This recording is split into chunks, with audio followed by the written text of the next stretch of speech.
दोस्तों, आज मैं आपके साथ जो रियल लाइफ स्टोरी शेयर करने वाला हूँ वो कहानी एक सच्ची घटना पर आधारित है।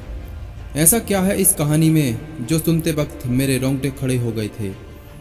दोस्तों, आई एम श्योर आप सब इस कहानी को पूरे अंत तक पढ़े बिना और उसे दिल से महसूस करे बिना नहीं जाने वाले हैं।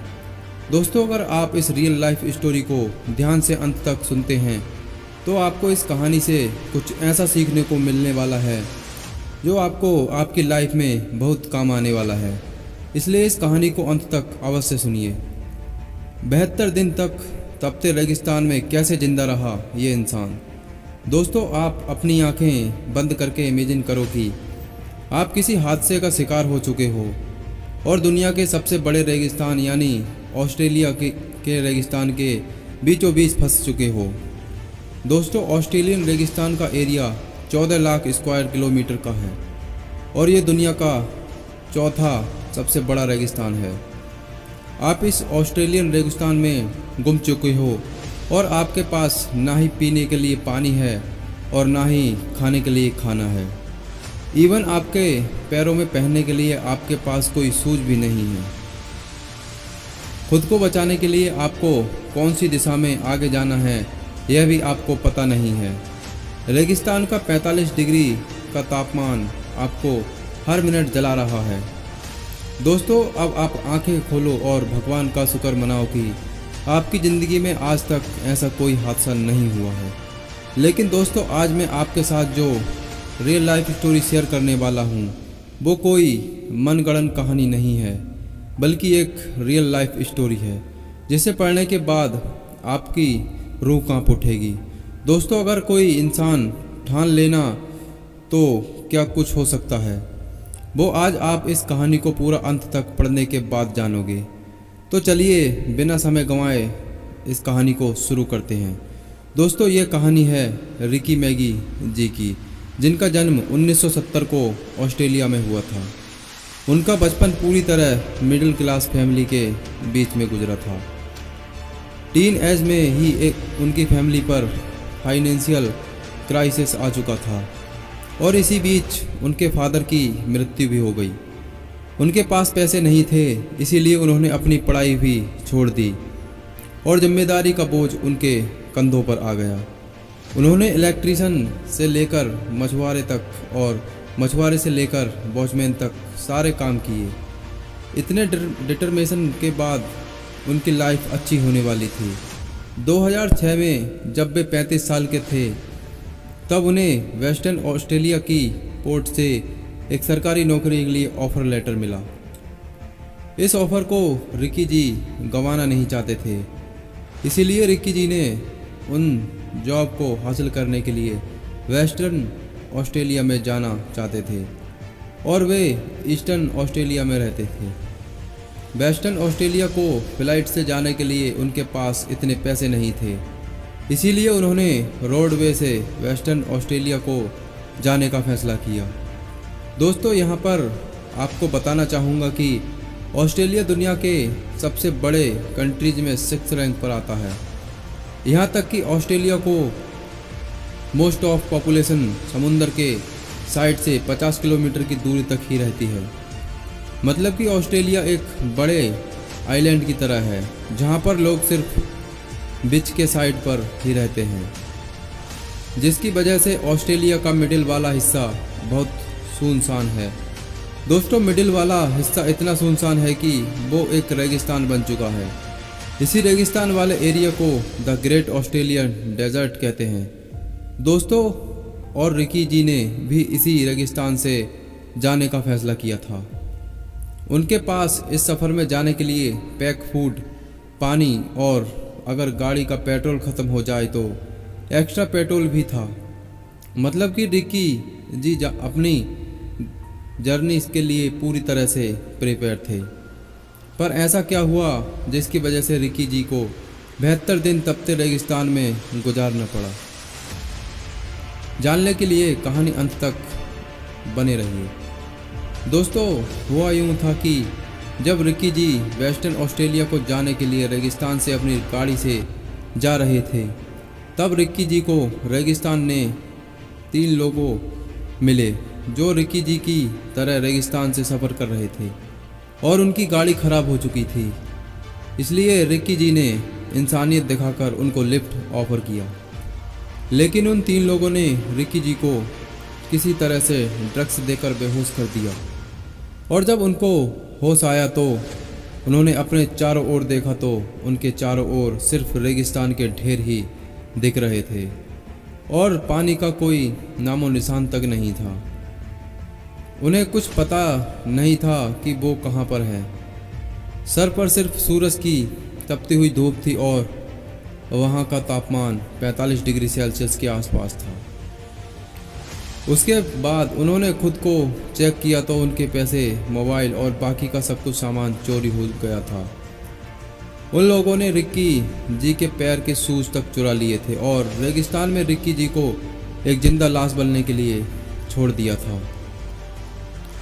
उन्हें उस रेगिस्तान में ना कोई इंसान दिख रहा था और ना ही कोई रोड दिख रहा था। उनके पास सिर्फ 2 चॉइस थी। वे किसी दिशा में चलता जाए और जीने की कोशिश करता रहे, वहीं पर पड़ा रहे और अपनी मौत का इंतजार करता रहे। लेकिन दोस्तों, रिकी जी ने अपने पहले वाले ऑप्शन को चूज़ किया। उन्होंने जिंदा रहने के लिए हर हालात का सामना करने के लिए तैयार हुए और वे एक ही डिटेक्शन यानी डायरेक्शन में चलने लगे। घंटों तक उन्होंने उसी डायरेक्शन में चलते रहे, लेकिन कुछ ही देर बाद उनकी भूख और प्यास से हालत ख़राब होने लगी। उन्हें भ्रम होने लगे कि उनके सामने पानी है, लेकिन जब वे पानी पास चले जाते तो उनके हाथ में सिर्फ धूल और मिट्टी ही आती थी। थोड़ी देर चलने के बाद उनके सामने एक रेत का एक पहाड़ आया।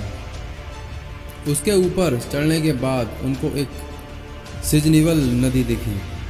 पहले तो उनको अपनी आंखों पर विश्वास नहीं हुआ, लेकिन वे जीने का एक भी मौका नहीं छोड़ना चाहते थे। उन्होंने जब चेक किया तो उनको बहुत खुशी हुई, लेकिन उनकी खुशी कुछ ही पलों की थी, क्योंकि उस नदी का पानी पीने लायक नहीं था। इसीलिए उन्होंने पानी के बहाव के साथ ही अपना रास्ता चूज किया। दिन के ऊपर दिन गुजर रहे थे और रिक्की जी अब भूल चुके थे कि उनके रेगिस्तान में रहकर कितने दिन हो चुके थे। दोस्तों, उस रेगिस्तान में रहना जैसे कि ज़िंदगी जीते हुए मौत के साथ सफ़र करना था, क्योंकि दिन में ऑस्ट्रेलियन रेगिस्तान का तापमान 45 डिग्री सेल्सियस के ऊपर चला जाता है और रात में वही तापमान 10 डिग्री सेल्सियस तक नीचे चला जाता है। इन एक्सट्रीम तापमान की वजह से बीमारियों के चांसेस बहुत ही ज़्यादा बढ़ रहे थे। दोस्तों, बीमारियों के क्या बल्कि मरने के चांसेस 99.99% ज़्यादा होते हैं। लेकिन रिकी जी के पास ऐसी विल पावर थी कि उनके आगे मौत ने भी घुटने टेक दिए थे। उन्होंने खुद को जिंदा रखने के लिए हर संभव प्रयास किया। उनके पास रात को ठंड से बचने के लिए कपड़े नहीं थे, तो उनको गुफाओं का सहारा लेना पड़ा था। उन्हें छोटे छोटे गड़ों में पीने के लिए पानी मिलता था और अगर कभी पानी नहीं मिलता था तो उनको अपना खुद का पेशाब पीना पड़ता था।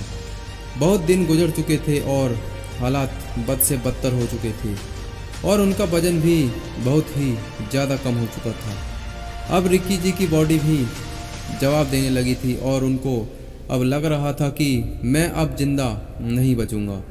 लेकिन अंदर से एक और आवाज़ उनको यह कह रही थी कि रिकी, तू कहीं ना कहीं इस रेगिस्तान से जिंदा बाहर निकल सकता है। और ख़ुद को जिंदा रखने के लिए उन्होंने सांप, कीड़े और मकोड़ों और पत्ता नहीं क्या क्या खाना पड़ता था। रिकी जी के अंदर वो उम्मीद थी और हौसला था, जिसके वजह से वो हर रोज़ वे नींद से उठते थे और नींद से उठने के बाद सोचते थे कि आज एक और दिन मैं ज़िंदा रहते हुए यहाँ से बाहर निकल जाऊँगा। और ऐसी उम्मीद पर वे रेगिस्तान से बाहर निकलने का रास्ता ढूंढते हुए वे एक दिन बिरंदू कैटल स्टेशन तक आ गए। मार्क क्लिफर्ड उस स्टेशन के मैनेजर थे और जब रिकी ने उनको आज तारीख कौन सी है यह पूछा तो रिकी जी को बहुत ही बड़ा झटका लगा। क्योंकि रिकी जी को यह पता चला कि उन्होंने 2 महीने और 12 दिन एक वीरान रेगिस्तान में अकेले गुजारे थे। इन 72 दिनों में रिकी जी ने बहुत कुछ टॉलरेट किया हुआ था, जिसके बजाय उनकी बॉडी बहुत ही ज़्यादा कमज़ोर हो गई थी। अपने रोड ट्रिप पर निकलने से पहले उनका वजन 106 किलोग्राम था और 72 दिनों के बाद उनका वजन सिर्फ 48 किलोग्राम बचा हुआ था, यानी कि वे पूरी तरह से एक कंकाल बन चुके थे। उन्हें देखकर उस स्टेशन के मैनेजर को भी शौक लग गया था। दोस्तों, उस रेगिस्तान से निकलने के बाद और ख़ुद को फिर से रिकवर करने के बाद रिकी जी ने खुद के लाइफ पर एक किताब लिखी जिसका नाम लेफ्ट फॉर डेड था। और यह सच्ची कहानी भी मैंने आपको इसी किताब से लेकर बताई हुई है। दोस्तों, इस कहानी से हमें क्या कुछ सीखने को मिलता है। रिकी जी के पास रोड ट्रिप पर निकलते हुए सब कुछ था, लेकिन अचानक कुछ ऐसा हुआ कि उसने पास कुछ भी नहीं था। फिर भी उन्होंने रेगिस्तान में 72 दिन गुजारे। उनके पास खाने के लिए खाना नहीं था और पीने के लिए पानी भी नहीं था और ख़ुद को कवर करने के लिए भी कुछ भी नहीं था। लेकिन उसके पास 2 सबसे बड़ी चीज़ें थीं और वो है, पहला विल पावर और दूसरा जीने की इच्छा। दोस्तों, अगर आपके साथ लाइफ में कभी कुछ बुरा हुआ हो तो इस कहानी को ज़रूर याद करना, तब आपको रियल लाइफ होगा, यानी रियलाइज़ होगा कि आपकी सिचुएशन रिकी जी की सिचुएशन से कितनी बेटर है और कितना ही बुरा हो सकता है। दोस्तों, आपको यह आप कहानी कैसी लगी नीचे कमेंट बॉक्स के माध्यम से हमें ज़रूर बताएं। और उसके साथ ही अगर आपको यह कहानी पसंद आई हो तो अपने दोस्तों में अवश्य शेयर कीजिए। दोस्तों, आज के इस कहानी में हमने जो सब आपको बताया वो सब एक आज की जो रियल लाइफ है वो सब उसको रिलेट करके है। तो दोस्तों, ये आपको कहानी अच्छी लगी हो तो लाइक शेयर ज़रूर करें और आपने चैनल सब्सक्राइब नहीं किया है तो ऐसी मोटिवेशनल कहानी सुनने के लिए सब्सक्राइब ज़रूर करें। तो नमस्कार दोस्तों।